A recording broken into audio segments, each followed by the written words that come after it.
कायद आजम ने 1948 में जनाब डेप्टी स्पीकर साहब फरमाया था, और आर्म फोर्सेस को कोटा स्टाफ कॉलेज में जाके बात करते हैं, कायद की बात करें, बताएं इनको, जिनको कायद की फरमान और जिनको कायद पसंद नहीं है, जिनको कायद की लीडरशिप के अहकामात पसंद नहीं है, वो फिर अपने लिए कोई और मुल्क जाके ढूंढ लें। पाकिस्तान में रहना है तो कायद की स्टेटमेंट्स, उनके हुक्म पे पाकिस्तान चलेगा। 1948, founder of Pakistan Quaid Azam Mohammad Ali Jinnah staff college says, armed forces को कह रहे हैं, आई होप इसको बीप ना कर दिया जाए, ये कायद आजम का फरमान है, इमरान खान का नहीं। आपको आदत पड़ गई है बीप करने की। आई वॉन्ट टू रिमेंबर, आपकी इजाजत से,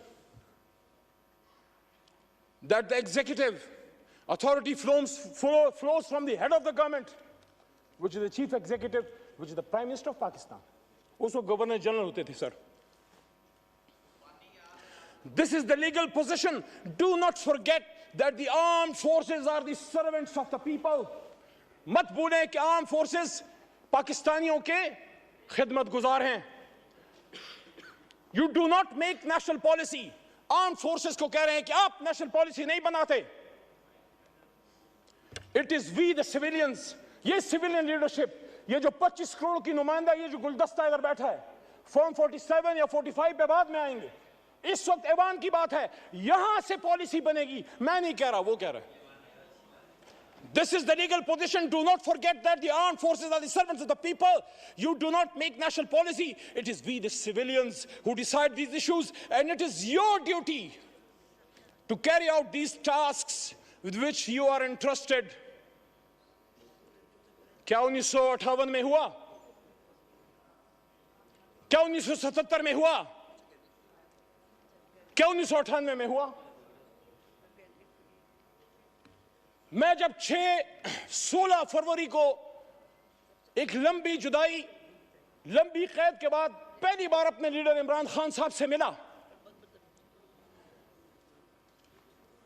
उनसे मैंने जब बात की, उन्होंने फतह मक्का मॉडल की बात की मेरे सामने जेल में, गोलियां खा के। और ये आमिर डोगर साहब, चीफ विप साहब इस बात के गवाह हैं, और हमारे साथ सरदार लतीफ खोसा साहब भी मौजूद थे, वो भी इस बात के गवाह हैं कि उन्होंने कहा कि जिस तरह हुजूर सल्लल्लाहु अलैहि वसल्लम की फरमूदात पे गैर मुस्लिमों ने अमल किया, फिर उन्होंने एग्जाम्पल दी नेल्सन मंडेला की ट्रुथ एंड रिकंसिलिएशन कमीशन की, कि उन्होंने सच बोल के पाकिस्तान को ठीक कर, अपने मुल्क को ठीक कर दिया। उन्होंने कहा मैं जाती इंतकाम पे बिलीव नहीं करता, जाती इंतकाम नहीं लूंगा।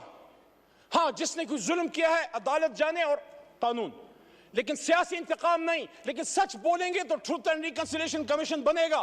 ये जो इस तरफ से वज़ीर आज़म के मुशीर, हालांकि उनको हम वज़ीर आज़म हमारा उसूली मौक़िफ़ नहीं मानते, लेकिन एक उनकी तरफ से दावत आई है, राना सनाउल्लाह साहब की तरफ से मुज़ाकरात की, आसिफ ज़रदारी साहब की तरफ से भी दावत आई मुज़ाकरात की। मैं आज तहरीक इंसाफ की तरफ से ये बात यहां रखना चाहता हूं कि कब इमरान खान साहब ने मुज़ाकरात से इनकार किया? 5 अगस्त को जब गिरफ्तार हो रहे थे, जब उनको उठाया जा रहा था, तो मेरे जनाब डिप्टी स्पीकर साहब, उन्होंने उस दिन भी कहा कि हम सबसे बात करने के लिए तैयार हैं, लेकिन बात की नुकात क्या होंगे? क्या हम सच पे आएंगे? क्या हम सच बोलेंगे? क्या हम सच बोलेंगे?